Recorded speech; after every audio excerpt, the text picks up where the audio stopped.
There's a fascinating organization called MAPS, Multidisciplinary Association for Psychedelic Studies. This is a nonprofit think tank that advocates for the responsible investigation of psychedelic plants and chemicals and exploring their potential as tools for transformation, for interpersonal transformation, right?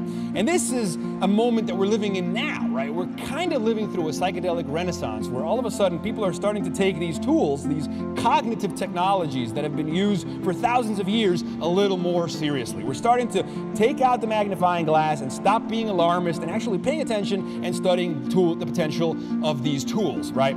So, there's a fascinating article written by Timothy Leary back in the 60s called Programming the Psychedelic Experience. And the idea here was that if you could successfully pattern and sequence the input signals that the subject would receive when he was on a psychedelic odyssey, you could literally assure functional output. You could almost guarantee a functional catharsis, that there would be value to the psychedelic session. And he described the psychedelic experience as a period of increased reactivity to stimuli, both from within and from without. So you are immediately plunged into a dialogue with your own subconscious. Things start to erupt. Things start to emerge. New patterns start to be perceived. And at the same time, the world becomes like a sense-around system. You know, the fidelity, the resolution of the input signals get boosted. So all of a sudden you are overwhelmed, almost eclipsed by the signals coming in.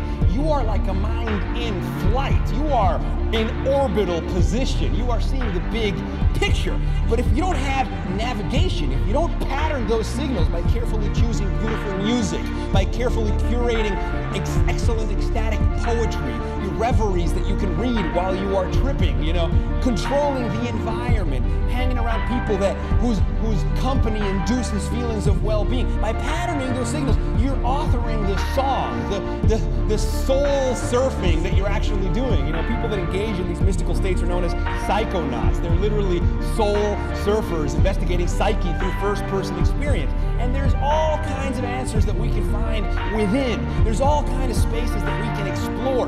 The new space is inner space, and it's fascinating. We need to look deeper into this mystery. We need to explore these numinous realms, these archetypical realms from within. We need to go Carl Jung in our own brains using a cocktail of chemical technologies that will thrust the body-mind into liminal spaces of exploration.